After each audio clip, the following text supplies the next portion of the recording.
Right, today we're going to be doing a perspective drawing of this object over here. I've got a front view and a top view of the object. What we need to do is to produce a perspective showing what I'm going to be seeing from this point over here. This is me, got a little cross on the top of my head, there my ears and my nose, looking in that direction across to the top view over here.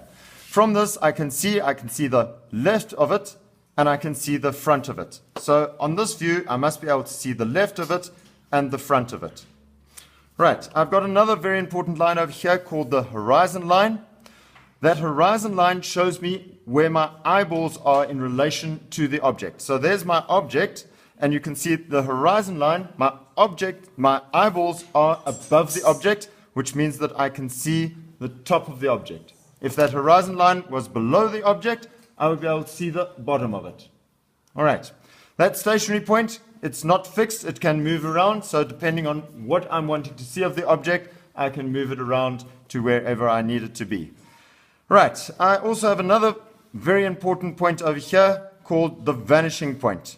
All right, if I had a very long train or whatever, you would see the front of the train going back and it would disappear over the horizon line at that vanishing point.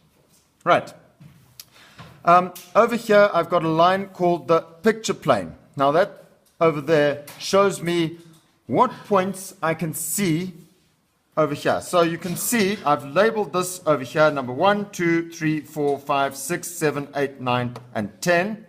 All right, what does that mean? I have got these points sitting right on the front. There's number 1 at the top and number 10 at the bottom. Everybody happy with that? Yes? Good. Okay. I'm going to take those points and I'm going to place them over here. So I've got number 1 and number 10 at the bottom. Number 2 doesn't have anything below it, does it? All right. Number 3 and number 4, there's number 3 at the top, number 4 at the bottom, 3 and 4 on that corner, etc., etc. Right. I'm going to do that very quickly so that you can see how I get this view. Right. First of all, I need to transfer all of these points over here. I've got to get this down directly below the top view. I need to redraw these points. Please excuse the interruption. The following students are pleased to see Mr. Deirdre's in his office now. Lungile Koza, Melissa Nkomo, Tanake Ndlovu, Thelma Duby, and Teresa Montivi. Thank you. All right, love those intercoms.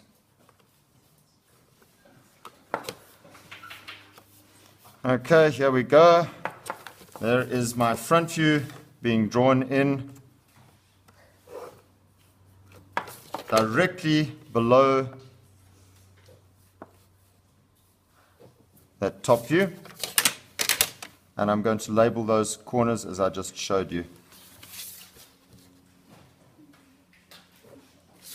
Right, number 1, number 2, 3, 4, 5, 6, 7, 8, 9, and number 10 over there.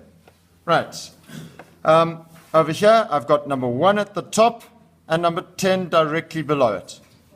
Come across, there's number 2, there's nothing below number 2. Come across, down that slope, I've got number 3 and number 4. Come across, I've got number 6 at the top, number 5 below it. Come up to number 7 over here, up that slope. Go across to 8, and come down to 9. Right, what I'm going to do is I'm going to look at this thing and I'm going to say, all right, the shape that's on the front of this thing is going to be repeated basically at the back. I've got the same shape occurring at the back of this object as I did at the front. So I'm going to transfer those points back. At the back, I've got number 1 and number 10 on that corner, number 2, number 3 and number 4, number 6 and number 5, number 7, number 8, and number 9. Everybody happy with that? Right. Okay, my next thing is to find that vanishing point. To get my vanishing point, I take my position over here as my stationary point, and I draw a line vertically up until it touches the horizon line, and I label that as vanishing point. From there, I'm going to take lines going back from all of these corners.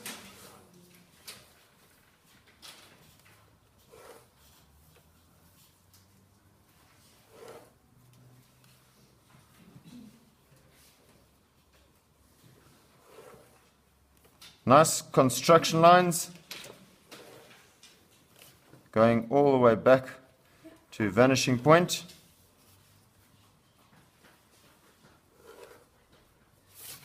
And from number 10 as well over here. Okay, now you can sort of see that this object is like the train going off into the vanishing point, but I know that this object is not a sort of infinite object. It has a particular breadth to it. So I need to find that on this drawing over here. Right, I can see number 1, 2, 3, 4, 5, 6, 7, 8, 9, 10. These numbers are right on the picture plane, which means that I can see them right at the front over here. These numbers at the back over here, however, are not touching the picture plane. I need to make them touch that picture plane in order for me to draw them on this drawing over here. So how do I do that? I take lines going from that point at the back, number 1, coming down to the stationary point, and where it crosses over the picture plane, can you see I've brought number 1 to the picture plane, and I'm going to drop that line down vertically, and I will find there is point number 1. You can see that there's a line going between number 1 at the front over here to number 1 at the back. There's number 1 at the front, a line going back to number 1 at the back. I can now draw that line in. I'm going to look at this, and I see that I've got number 1 at the top and point number 10 at the bottom. So I drop a line straight down from number 1, and I have now got number 10 at the bottom over there, and I can join that up, giving me my left view of the object. Right, once I've done that, I'm going to go to point number 2 over here. Take a line going from point 2, crosses over the picture plane. You'll see I didn't go all the way down to stationary point. There's no need to. As soon as it cuts over the picture plane, I drop a line going down to point 2 over here. You'll see there's point 2. I've got 2 at the front, going back to a point 2 at the back. I can join number 1 and number 2 up.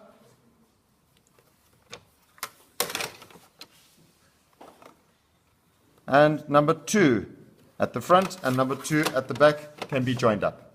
All right, I'm going to find point number 3. Come across here.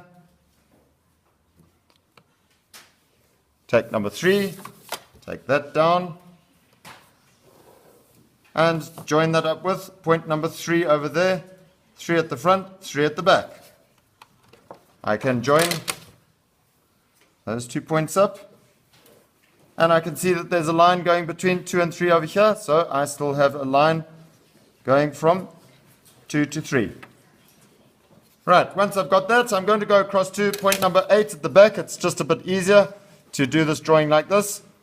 Take point 8, coming down to the picture plane. Drop your construction line down over here to point 8 at the back and join that up.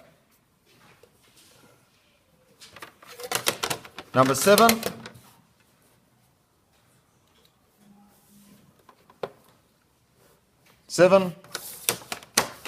Drop that down to point 7 over there, and I can join number 7 and 8 up.